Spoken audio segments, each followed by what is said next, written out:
Esse é o quinto e último capítulo dessa série, e estamos falando sobre mundos invisíveis.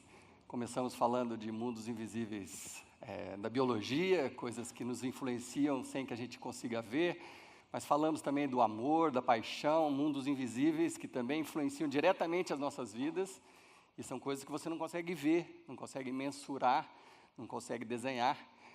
E da mesma forma, a Bíblia fala de mundos invisíveis espirituais, forças do bem e forças do mal espirituais. E a gente se perde nesse assunto, tem tanta dificuldade nesse assunto pela mesma razão que a gente tem dificuldade para lidar às vezes com a paixão, com o amor, com os micróbios, porque são invisíveis. Você não visualiza, você não desenha, você não fotografa, mas eles influenciam as nossas vidas diretamente e de uma forma muito importante. Então, obviamente, o lado bom do mundo invisível são as coisas de Deus, as coisas do bem, as coisas do amor, as coisas feitas para florescer, as coisas que Jesus ensina, amar a todas as pessoas, ao próximo, aos nossos inimigos. Esse é o mundo espiritual do bem. Mas tem as forças do mal, que o próprio Jesus nomina como diabo. Ele fala, o inimigo, o diabo, veio para matar, roubar e destruir. Então, toda a maldade do mundo está concentrada nessas forças espirituais do mal. E elas existem. Apesar de você não conseguir ver, apesar de eu não conseguir ver, elas estão por aí. Domingo passado, saindo daqui, a maioria de vocês estava aqui domingo passado, a gente acabou aqui, despediu de todo mundo, fomos para casa fazer uma jantinha, e no fundo da minha casa, assim, tem um muro da minha casa, no final tem uma rua, e aí tem um fundo de vale. Nós chegamos ali, enquanto fazíamos a janta, tinha na esquina ali uma macumba, umas velas, uns bichos esquisitos lá, dava para ver ali da minha casa. E a gente orou, falou, está amarrado em nome de Jesus, seja lá para quem for isso aí, que esse mal não avance. Mas existem, está lá. Tem gente ali, alguém ali estava desejando mal de alguém, destruiu o casamento de alguém, ou talvez até fosse para nós mesmos, não sei. Mas essas coisas não pegam quando você está com Jesus, firme com Jesus. Enfim, é um mundo espiritual que está aí, evidente, claro. Mas a gente não gosta muito desse assunto, porque ele é incômodo, ele é desconfortável e às vezes a gente fica até assustado, né, com esse assunto. Mas a principal arma desse mundo invisível, eu tenho dito desde o primeiro dia, a principal arma desse mundo invisível do mal é distorcer a verdade para que ela continue parecendo verdade. Uma distorçãozinha da verdade, ela já não é mais a verdade, porque já foi distorcida. Mas o mundo espiritual do mal quer que eu e você vejamos aquela pequena distorção como ainda se fosse a verdade. E aí a gente cai nas armadilhas desse mundo espiritual. Hoje nós vamos falar de uma outra distorção que esse mundo espiritual faz. Nós já falamos de 3, essa é a quarta, a última, que é uma palavrinha que a gente quase não está usando mais, que chama pecado. Pecado é uma coisa meio incômoda de você falar, né? Porque quando meu filho me desobedece, eu não falo para ele, filho, você pecou. Não, eu argumento, eu explico para ele, eu tento mostrar um outro ponto de vista, mas a palavra pecado, ela traz uma carga emocional, talvez um trauma, né? Talvez a religiosidade causou esse trauma na gente, né? Tanta coisa foi feita contra pessoas na antiguidade, na Idade Média, pessoas foram mortas por causa do pecado e tal. Então, tem uma carga emocional e talvez espiritual que faz com que a gente evite um pouquinho essa palavrinha, né?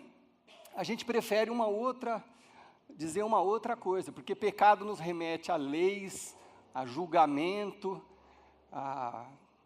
tanto assim, que se você abrir o seu dicionário, você vai ver a definição de pecado lá, e eu fiz questão de trazer para vocês. Pecado no dicionário significa violação de um preceito religioso, Violação já é uma palavra forte, de um preceito religioso é mais forte. Então, isso traz uma certa culpa e a gente, vamos evitar, né? A segunda definição, uma ação má, uma crueldade, uma perversidade. Você fala, nossa, mas é uma carga muito grande, é um peso muito grande, né? Então, quando nós cometemos um pecado, quando nós pisamos na bola, nós preferimos uma outra palavrinha, preferimos uma outra coisa. Quando a gente mente, quando a gente trai, quando a gente engana, quando a gente passa a perna em alguém, quando a gente desobedece, a gente prefere dizer, foi mal. Foi mal, deu uma escorregada. Desculpa, aí pecado é muito forte. Isso aqui é muito forte. A gente prefere um foi mal, porque aí você já pede uma desculpa e está tudo certo. E aí você fala assim, não, é que eu sou humano, e todos nós erramos. E você sabe o que significa erro? Eu fui no dicionário de novo, eu sou um cara que eu não sei muita coisa, então eu pesquiso, tá? Então fui no dicionário, erro quer dizer um julgamento, um juízo ou julgamento em desacordo com a realidade observada. Está falando de distorção, né? Engano. Mas a segunda definição é fantástica. É uma pequena discrepância, quer dizer, uma diferençazinha, uma divergência, uma distorção no valor de um observável físico ou de uma grandeza e o seu valor real. Essa discrepância entre a sua opinião sobre alguma coisa e o valor real daquela coisa. Isso é que é um erro. E aí, quando você comete essa discrepância, você fala, foi mal, eu julguei errado, entendi errado, sou humano, está tudo certo, vamos tocar para frente, todo mundo erra, afinal de contas, né? Porque se eu falar que eu pequei, se eu cometi um pecado, aí eu me torno um pecador. E aí a coisa é um pouco mais complicada, O problema é que quando você lida com a coisa como se fosse um erro, um foi mal, o problema é que você não precisa de um salvador. Você é humano, você pisa na bola de vez em quando, você escorrega aqui, mas se você se esforçar, provavelmente da próxima vez você consiga se sair bem. Então você não precisa de um salvador. À medida que se você é um pecador, você não consegue resolver sozinho, você precisa de ajuda, você precisa de um salvador. Esse é o grande truque do mundo espiritual. E por que você não vê isso? Porque é invisível. Porque é invisível. Você não consegue ver passando, você não consegue perceber quando está na sua frente, você simplesmente faz um julgamento errado e depois você fala, foi mal, desculpa aí. Mas o que dizer daquelas coisas que, sabe, coisas que às vezes a gente tem lá dentro, tipo inveja. Sabe, você tem inveja de uma pessoa, ou pela beleza, ou pelo sucesso, ou pela família da pessoa, você tem aquela inveja, e aí, quando aquela pessoa se dá mal em alguma coisa, sofre um acidente, você vai lá dar as condolências, mas lá dentro dá aquela, bem feito, né? O que é isso? O que é essa coisa que reside dentro de você? Ou um concorrente seu, né? Nesse momento de crise, o cara, sua lojinha está vazia, a loja do cara está lotada, daqui a pouco ele faz um empréstimo, tem que fechar a loja dele, você vai lá com uma carinha assim, mas lá dentro você fala, fechou. O que é isso? Foi mal? Não, isso revela algo que está dentro de nós, a nossa natureza. A nossa natureza. E o foi mal não resolve nada. Sabe por quê? Porque pelo seu próprio esforço, você vai fazer a mesma coisa de novo. Você vai repetir o mesmo erro. O que acontece muitas vezes aqui, é que você acaba falando foi mal, acaba pedindo desculpa, pelo fato de ter sido pego. Talvez se você não tivesse pego, você nem ia falar foi mal. Você ia continuar naquele site de relacionamento, mesmo já tendo um relacionamento. Você ia continuar mentindo, você ia continuar enganando, traindo. Porque quando você olha no espelho, você sabe, e Deus sabe, que você fez aquilo porque você quis fazer. Você só está arrependido agora e falando, pô, desculpa, foi mal, eu sou um humano, eu erro como todo mundo, porque você foi descoberto. Então, foi mal implica que você vai se esforçar para ser melhor. Quando a gente fala de pecado, significa que a gente precisa de um Salvador. A gente precisa de redenção. É algo dentro de nós que precisa mudar. É uma natureza que precisa ser outra, que precisa ser mudada. E esse é o truque desse mundo espiritual. Jesus, um dia ele estava falando com uma multidão, e na descrição bíblica dos evangelhos, é o maior de todos os discursos de Jesus, o mais longo, pelo menos dos que estão registrados, né? A gente conhece como Sermão da Montanha. Ela é Mateus 5, 6, 7, Jesus falando uma série de coisas, e Jesus deixa muito claro, a diferença entre o foi mal e o pecado. Jesus esclarece isso de um jeito que você, em nome do próprio Jesus, nunca mais vai ter dúvida em relação a isso. Então, se você trouxe a sua Bíblia, eu te convido a abrir a sua Bíblia lá no livro de Mateus, primeiro livro do Novo Testamento, na última terça parte da Bíblia, e a gente vai acompanhar como Jesus fala sobre isso. E sabe o que é interessante? Muito interessante, eu vou te alertar para o texto. As pessoas que se consideravam boazinhas e que de vez em quando pisavam na bola e falavam foi mal, essas pessoas odiavam Jesus. Odiavam, eles tinham raiva de Jesus. Tanto que tentaram e conseguiram. Tentaram matar Jesus, fizeram planos e tudo. Já aquelas pessoas que se reconheciam pecadoras, elas amavam Jesus. Eram multidões que seguiam para ouvir o que Jesus tinha a dizer. Porque elas sabiam que elas precisavam de ajuda, que precisavam de um Salvador. Então, nesse contexto, Jesus está falando com os seus discípulos e mais essa multidão. E olha que interessante, no começo você vai achar um pouco estranho o jeito que Jesus está falando. Mas não perca as esperanças. Jesus diz assim, lá no versículo 17, ele fala assim: não pensem que eu vim abolir a lei e os profetas. Porque Jesus era uma grande novidade naquele momento, né? Ele estava no início do ministério ainda, ele não tinha feito todos aqueles milagres que você conhece, mas já tinha feito algumas coisas, as multidões já estavam indo atrás de Jesus, era o começo do ministério dele. Mas ele está falando assim, ó, não pensem que o que eu vim trazer é tão revolucionário assim, que eu estou mandando vocês esquecerem tudo que foi escrito até agora. Não é nada disso. É isso que Jesus quis dizer. Não pensa que eu vim abolir a lei e os profetas. Não, eu não vim abolir. Eu vim cumprir. Jesus começa assim.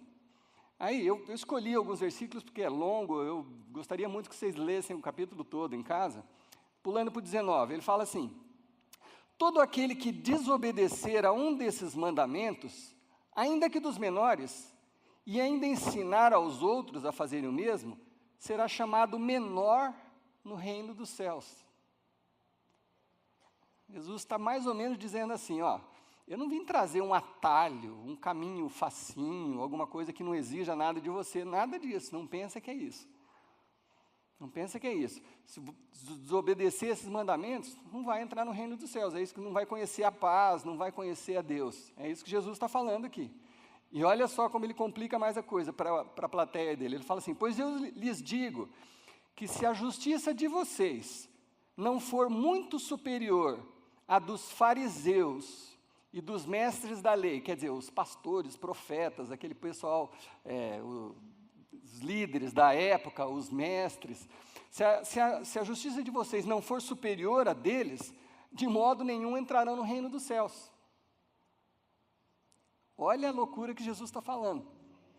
E aí, você imagina uma pessoa simples, um pescador, fala assim, peraí, então complicou para o meu lado. Eu sou pescador, passo a madrugada pescando, depois tentando vender o peixe.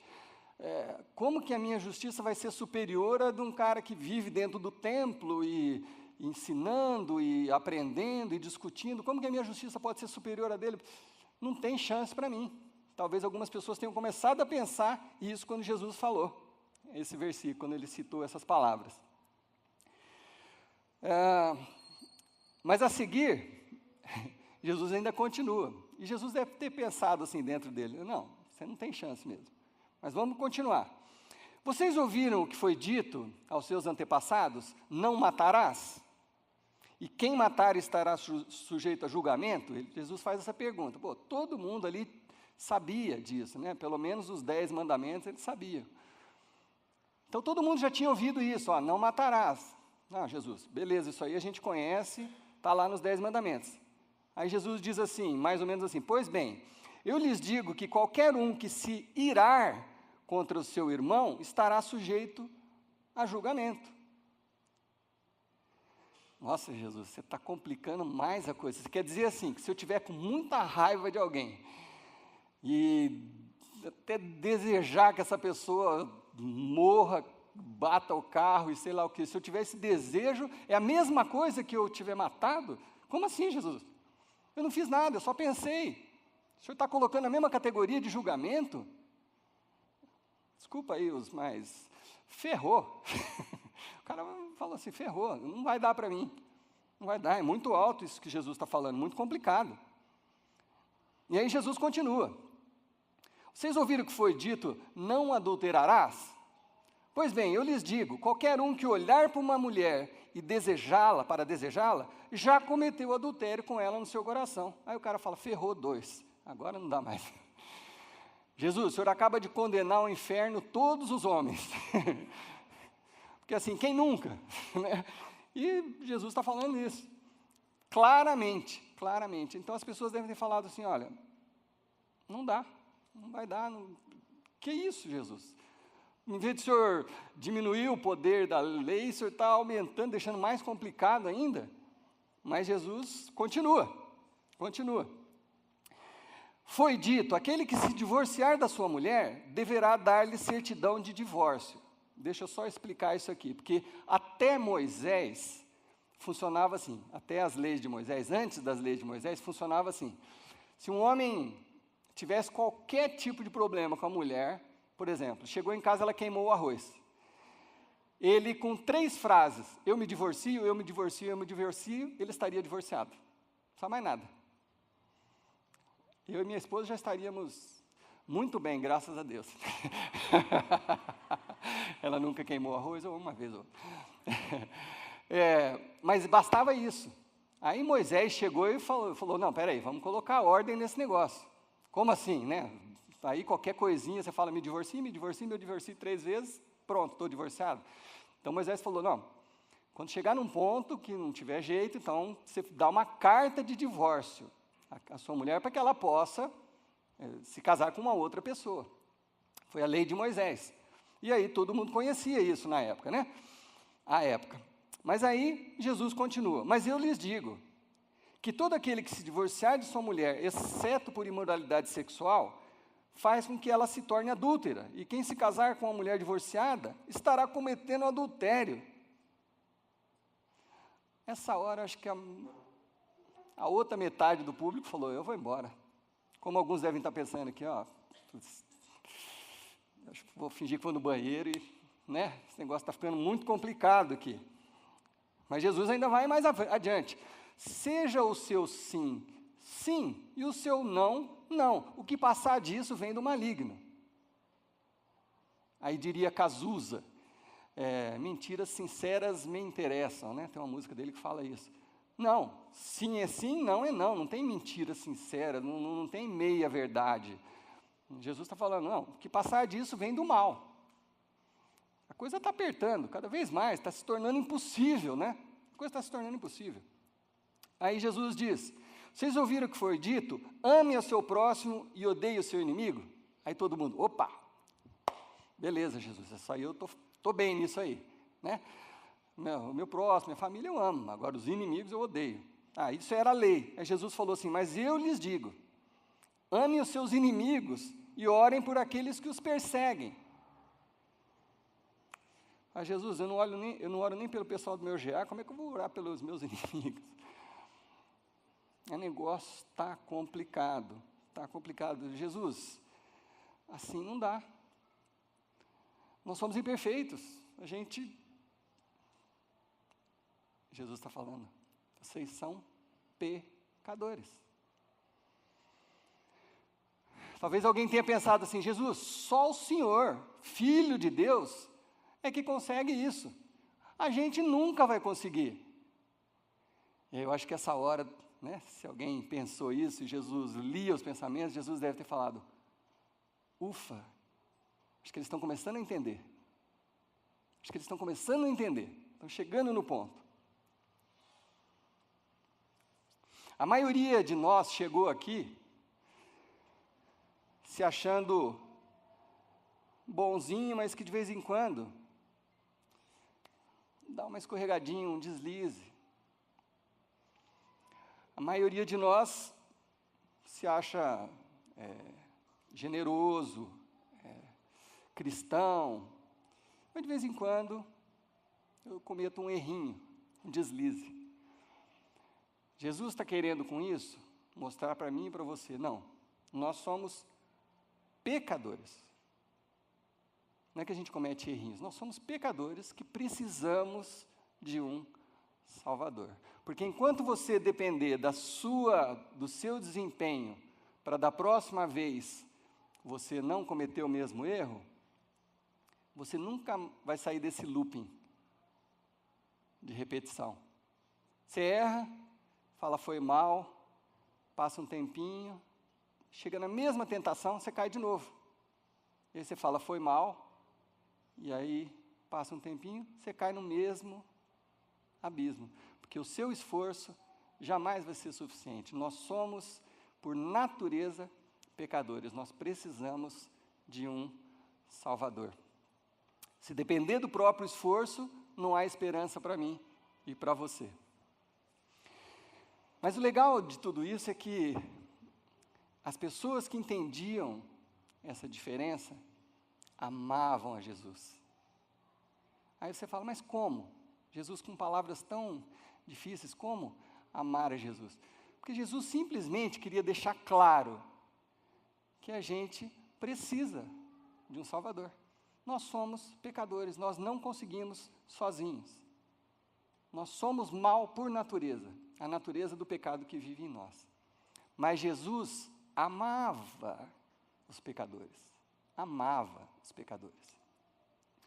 Vocês devem se lembrar, num episódio, Jesus estava no templo, falando com algumas pessoas, aí chegaram lá uns fariseus e tal, com uma mulher, com as roupas meio mal arrumadas, meio rasgadas, e jogaram a mulher no chão, ali na frente de Jesus, e falaram assim, Jesus, essa mulher foi flagrada em adultério. O que significa isso?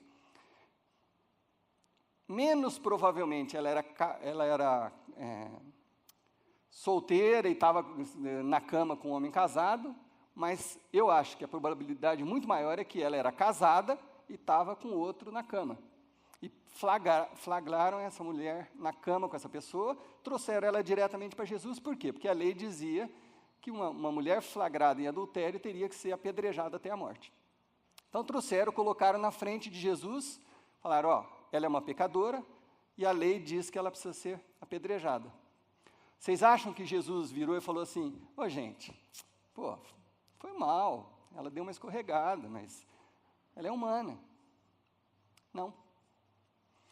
Jesus concordou com eles. Sabia disso? Já pararam para pensar nisso? Jesus concordou com o que ele estava falando. Vocês têm razão. Nas duas coisas que vocês estão afirmando. Vocês têm razão. Ela é uma pecadora e a lei manda apedrejar. Vocês estão absolutamente certos. Aí ele falou assim, então, eu vou contar até 3, aquele que não tem pecado joga a primeira pedra. E Jesus abaixou e começou a escrever. Aí alguns devem ter pego, né, mas... Aí falou, preciso buscar um moleque na escola. Aí um saiu, aí o outro estava com a pedra na mão, falou assim, a mulher falou para eu chegar cedo para a janta, pessoal, vocês se viram aí, e diz que um a um foram saindo, e a hora que Jesus levantou a cabeça, estava ele e a mulher. Aí Jesus falou, mas cadê os seus acusadores? Ela falou assim, foram embora. Aí Jesus falou, bom, se eles não te condenaram, eu também não te condeno. Vai e não peques mais. Isso não foi um deslize, foi um pecado. Jesus sabia separar bem as coisas, foi um pecado. Mas a reação de Jesus foi, filha, se eles não te condenaram, eu não vim para te condenar. Vai e não peques mais. Numa outra, só que aí foi uma história que Jesus estava contando, uma parábola. Um dia Jesus estava conversando também com uma multidão um pouco menor, e ele contou 3 parábolas bastante interessantes. A terceira é a mais conhecida de todas, conta de um filho que chegou para o pai e falou assim, pai, eu quero que o senhor divida a nossa herança aqui, a minha do meu irmão. Vamos supor que o senhor morra, eu vou ter 50%, né? Então vamos dizer que o senhor está morto e eu quero meu 50%. E isso era super ofensivo na época, né?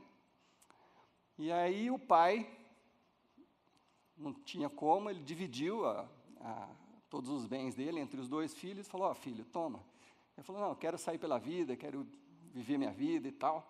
E esse moço foi para longe, cidade grande, festa, não sei o quê, balada,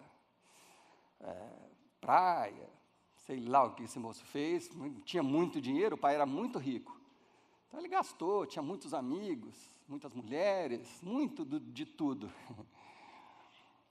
Até que uma crise se abateu naquela região, e as coisas foram ficando feias, e o dinheiro dele foi acabando, e com o dinheiro os amigos também foram sumindo, e as mulheres desaparecendo.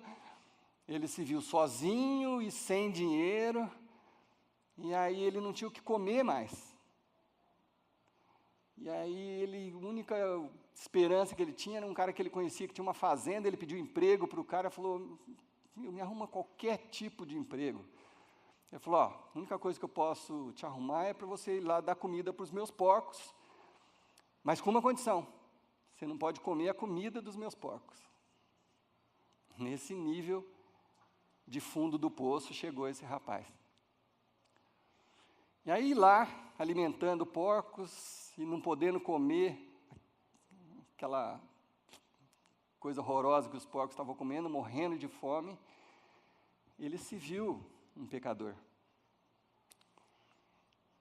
Não adiantava ele se imaginar, foi mal, deslize, não. Ele se viu um pecador. E ele começou a planejar um discurso para ele poder voltar para a casa do pai e falar com o pai. E nessa parábola de Jesus é muito evidente quem são os personagens, né? Quem é o pai, que é a representação dos personagens, né? Que é Deus, o Filho, que somos nós, pecadores. E aí ele ensaiou um discurso, que está lá em Lucas, capítulo 15. O discurso do moço era assim, pai, pequei contra o céu e contra o Senhor. Já não sou digno de ser chamado seu filho.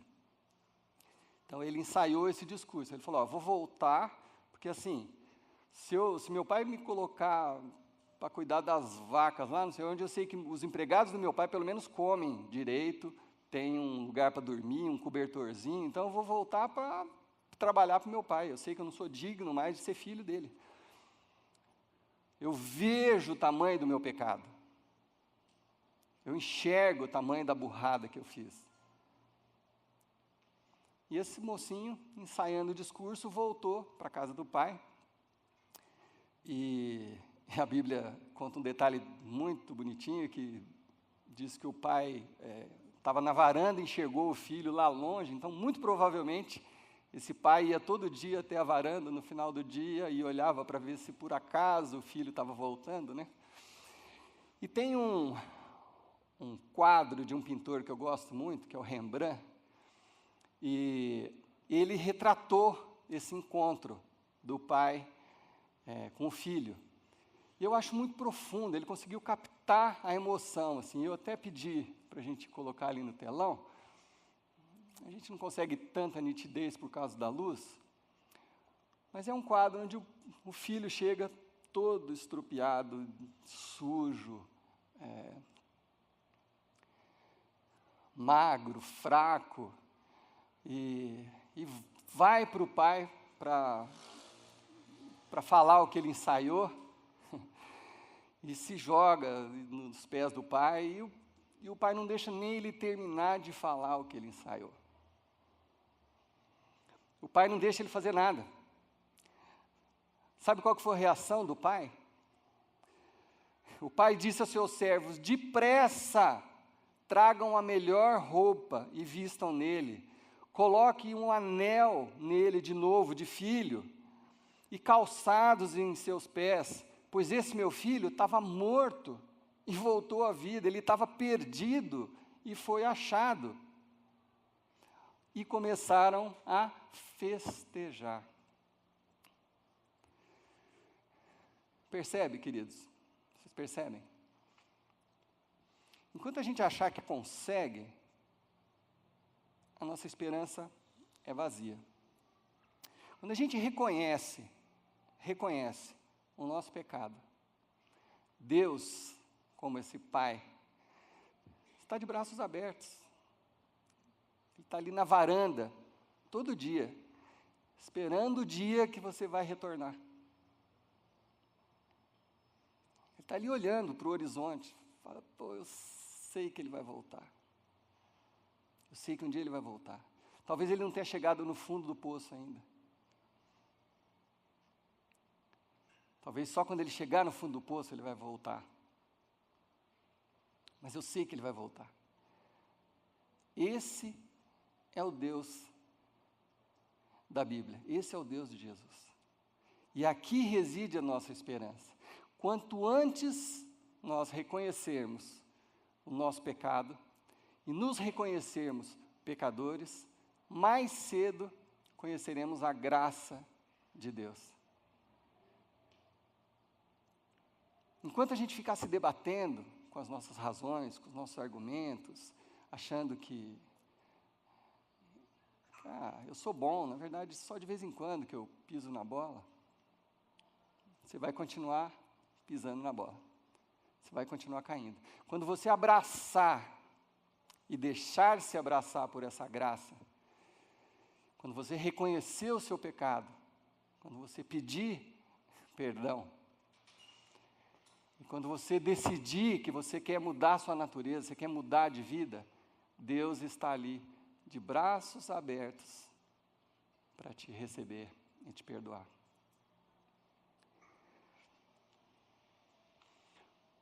O apóstolo Paulo falou disso alguns anos depois de Jesus, de uma forma simples também. Ele falou assim: porque todos pecaram e estão destituídos, estão separados da glória de Deus, sendo justificados gratuitamente. Por isso que é pela graça, por isso que é de graça.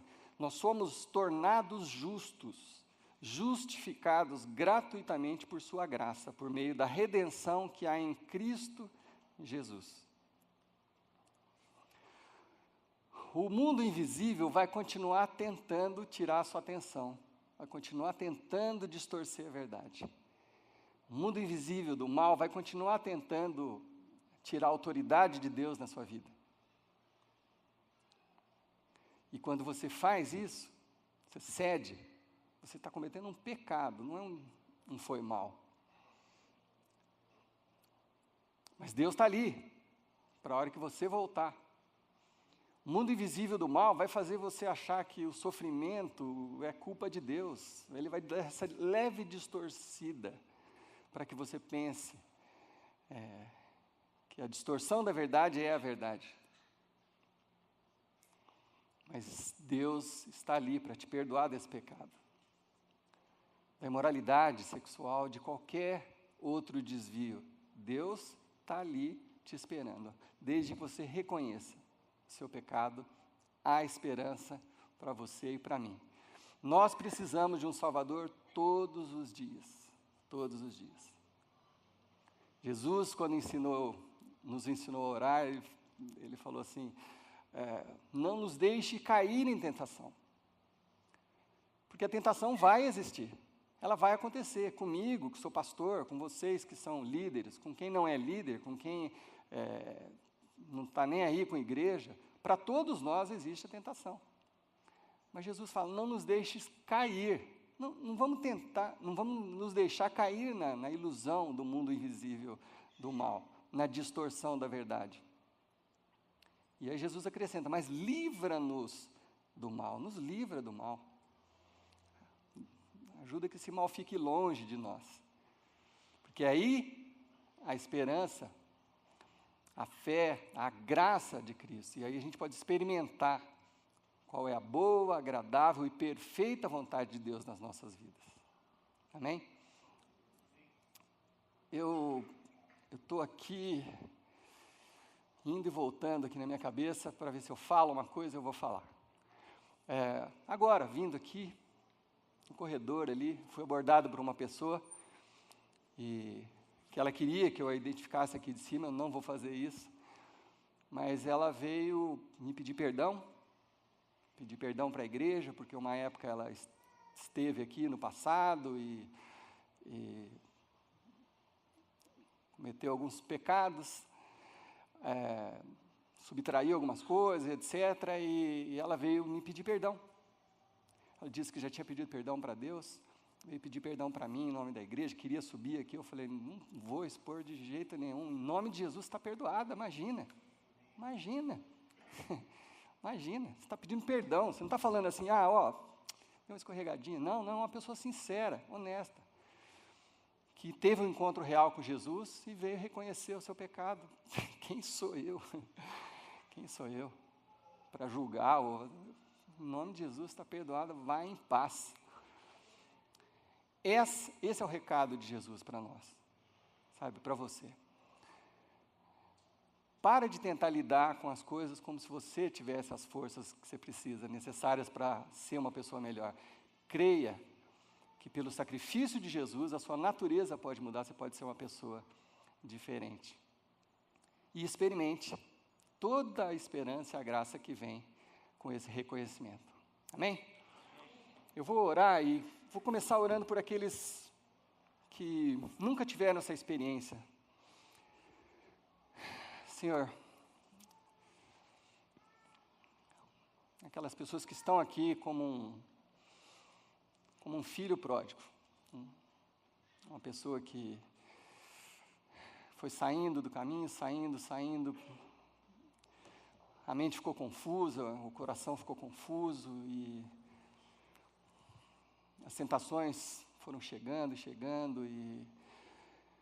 e hoje, Senhor Deus, essas pessoas que estão aqui ou estão nos ouvindo no computador, mas que reconhecem, Deus, que são pecadores, reconhecem que estão no fundo do poço e não estão enxergando mais esperança para si. Em nome de Jesus, Senhor Deus, que o conforto e a paz e a presença de Cristo penetre esse coração, Pai. Trazendo, sim, a consciência do pecado, mas junto com a consciência o perdão e a transformação desse coração. Então, a todos aqueles que estão nessa situação, eu oro para que você faça essa oração. Deus, me perdoa, eu sou um pecador, eu quero uma vida nova. Eu quero deixar minha vida de pecados e quero te seguir. Reconheço que Jesus é o único caminho até Deus, o único Salvador. Reconheço que Jesus é a única possibilidade de redenção. E recebo esse Jesus no meu coração. E para todos aqueles, Senhor Deus, para os demais que às vezes ainda tropeçam em pecados e já estão tratando pecados como uma coisa natural e humana, Perdoe-nos também, Senhor Deus, e nos ajude a reconhecer o nosso pecado, a tratar a situação como um pecado, para que o seu Filho, o nosso Salvador, também possa nos livrar desse mal. Te agradeço, Senhor Deus, pela vida que o Senhor Jesus nos trouxe, pela possibilidade de uma vida melhor que temos pela frente. Te agradeço, Senhor Deus, pelo teu amor infinito para conosco. Em nome de Jesus. Amém.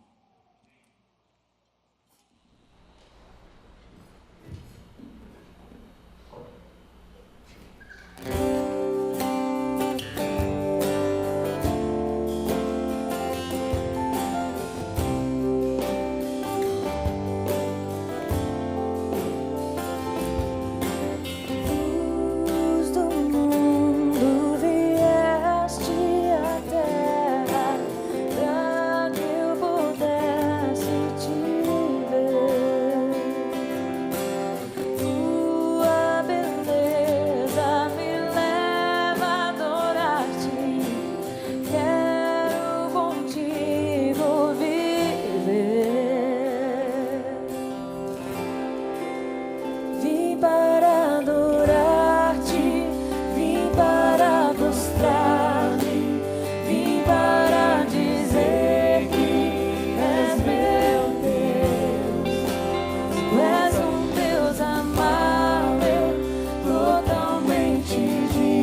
Uma ótima semana a todos. Deus os abençoe.